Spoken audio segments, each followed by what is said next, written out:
Hello everyone! If one day your flower pot is no longer usable, what would you do? Would you buy a new pot, or would you make your own flower pot?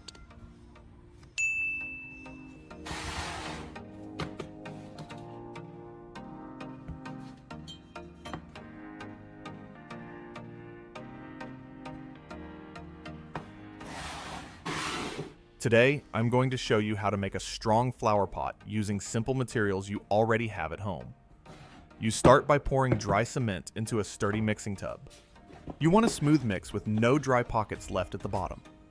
The texture should feel thick but workable, not runny and not stiff.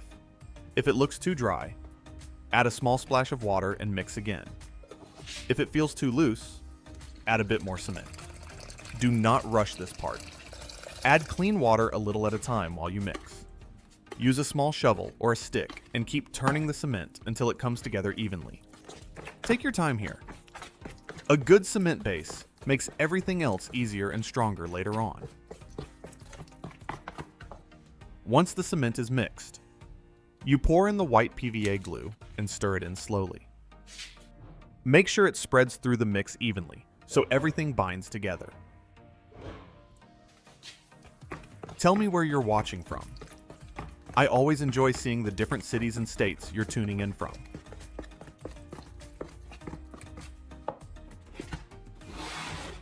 Next, you start adding the sawdust a little at a time.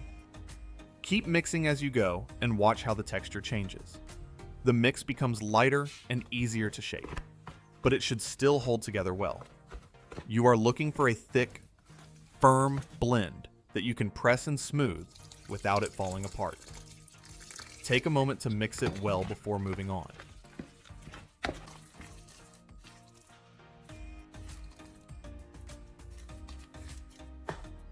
You take 2 old plastic pots, one larger and one smaller, and set them on the bench.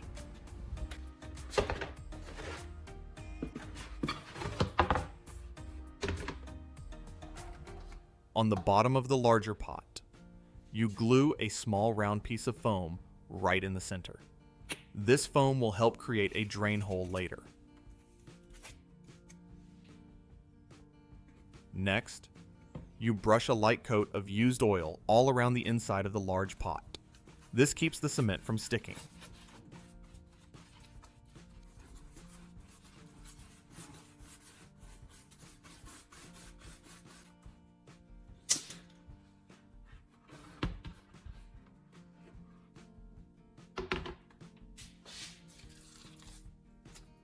Now you scoop in the cement, glue, and sawdust mix and spread it across the bottom. Use your hand or a small trowel to press it down and smooth it out so the base is even and solid.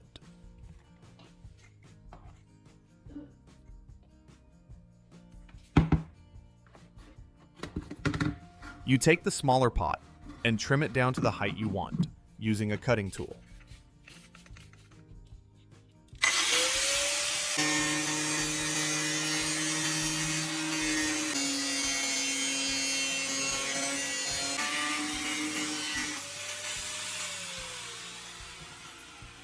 After the cut, you use a file to smooth the rough edges.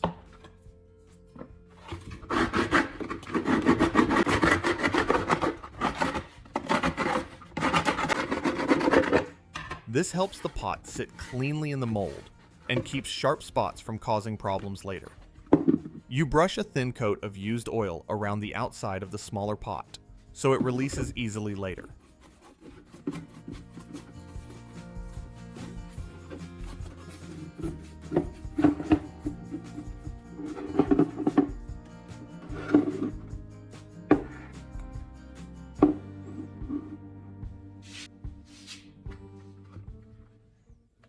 Then you place the small pot inside the larger one and center it carefully. To keep it from moving, you set a brick or some weight inside the small pot. Now you start filling the space between the 2 pots with the cement and sawdust mix. Press it in slowly and evenly, all the way around. Do not let any material fall inside the small pot. Once it is filled, You leave everything alone and let it sit for a full 24 hours so it can harden properly. After 24 hours, you gently remove both pots from the mold. The cement should feel solid to the touch.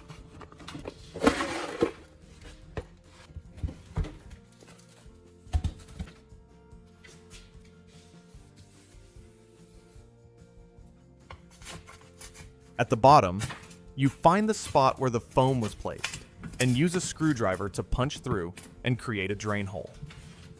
Then you take some sandpaper and go over the surface of the pot.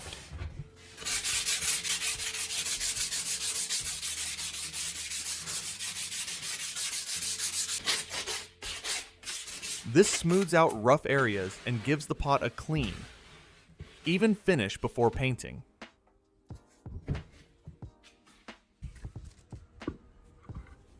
You take the pot outside where there is good airflow. Shake the spray paint well, then apply a light. Even coat around the entire pot.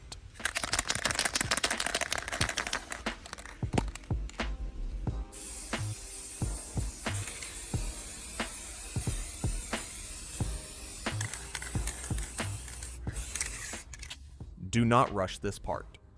Once the first coat looks good, you wrap masking tape around the pot to create a clean line. Then you spray the accent color. Keep the can moving so the paint stays smooth and even.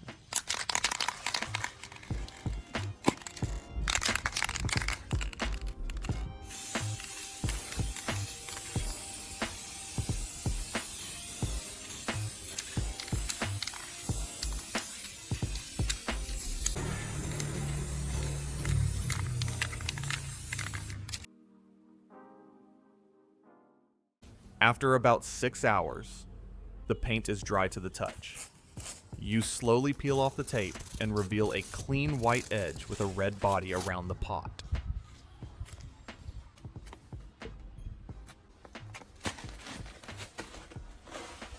Now it is ready to be used. You add soil to the pot.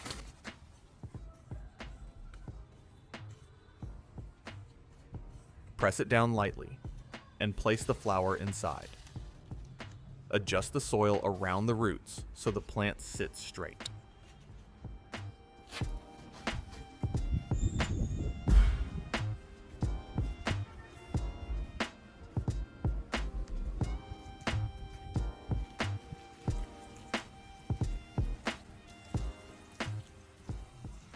Finish by watering it gently.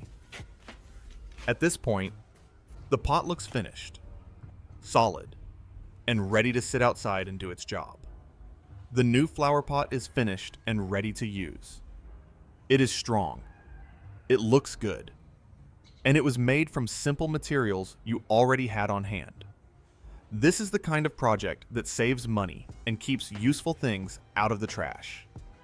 If this idea helped you, give the video a like. Share it with someone who enjoys working around the house or the garden. Subscribe to the channel for more practical DIY projects, and leave a comment to tell me what you want to make next.